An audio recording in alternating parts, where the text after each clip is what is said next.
Hace unos días me sorprendí fantaseando con la idea de volar, pero no por la sensación de estar en el aire, ni por sentirme libre como un pájaro, no. Lo mío era mucho más mundano.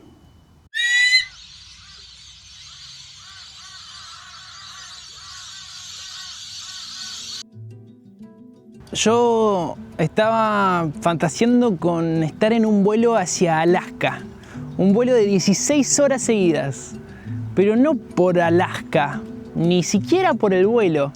Lo que yo quería era pasar esas 16 horas jugando Elden Ring en mi computadora, sin sentir una gota de culpa. Eso era lo que yo quería. Y me quedé un rato pensando en eso y fantaseando con esa idea, hasta que me di cuenta que lo que yo quería no tenía que ver con Alaska ni con volar. Yo lo podía hacer en mi casa, hoy. Pero claro, no sería lo mismo.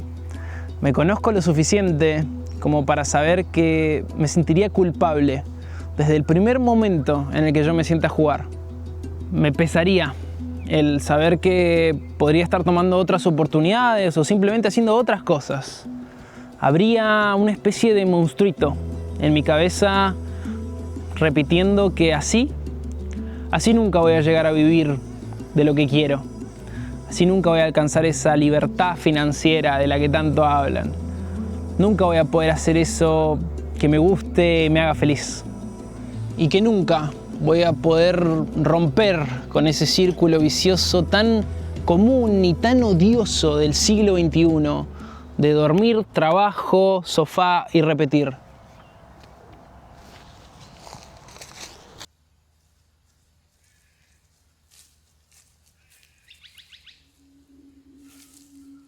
Después de desilusionarme y darme cuenta de que no iba a poder disfrutar de estas 16 horas sin culpa, empecé a preguntarme si este monstruito en mi cabeza estuvo siempre ahí.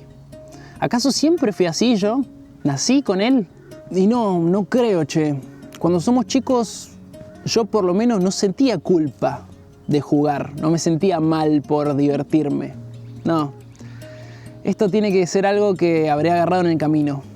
Quizá fue en esos años de adolescencia, en donde el mundo lo empuja a uno a elegir, a estudiar en vez de jugar. No vaya a ser que no tomes el camino que se supone que tenés que tomar. Quizás ahí fue donde lo encontré a este monstruito y lo etiqueté como mío.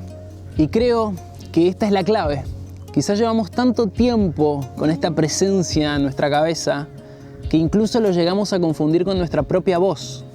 Cuando busqué información sobre por qué no puedo disfrutar mi tiempo libre y por qué nos pasa a varios adultos, encontré la respuesta, pero no de la manera que esperaba. Resulta que no me salió mucha info sobre el tema que yo buscaba, pero todos los títulos eran cómo aprovechar nuestro tiempo libre, cómo dejar de perder el tiempo, cómo ser más productivo en nuestro descanso.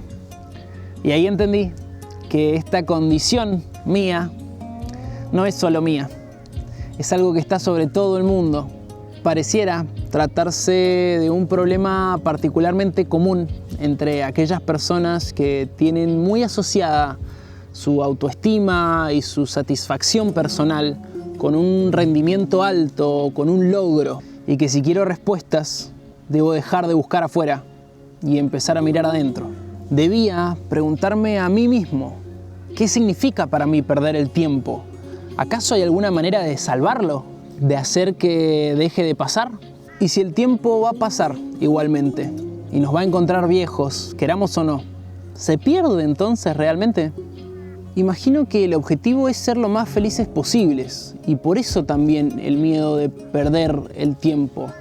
Por eso también el ansia de querer ser alguien en la vida, de seguir el camino que se supone que tenemos que seguir, para que no nos encuentre un día la infelicidad a causa de nuestra propia falta de cuidado. ¿Pero acaso soy feliz con este cuidado constante? Con esta voz en mi cabeza que no me deja hacer otra cosa más que la que ella considera productiva, a veces creo que me he olvidado un poco del significado de felicidad. Y no es que viviendo con esta presión constante de ser productivo, nunca perdamos el tiempo en el celular o jugando en la compu, pero siempre trae asociada esa culpa.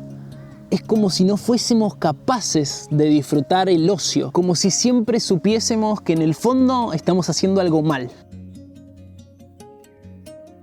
Me pregunté entonces, ¿no será mejor dejar de batallar contra eso y aceptarlo finalmente como una parte de mí?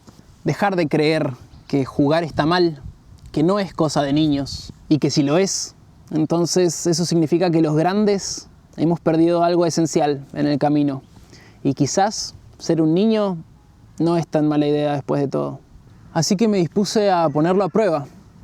Un día en el que ya había cumplido con mis obligaciones más obligatorias. Me preparé un mate, me senté en la compu y me dije a mí mismo que hasta que no sonara esta alarma dentro de 2 horas, lo único que iba a preocuparme era sumergirme en este mundo virtual. Escuchar las historias que tienen que contarme sus personajes. Recorrer las montañas de píxeles bajo el cielo de unos y ceros y ser uno más de esta tierra. Desafiar a las leyendas y a los mitos. Llegar al palacio más lejano y llorar al ver el atardecer ponerse en la loma. ¿Y saben qué pasó? Volé. Gracias por el espacio.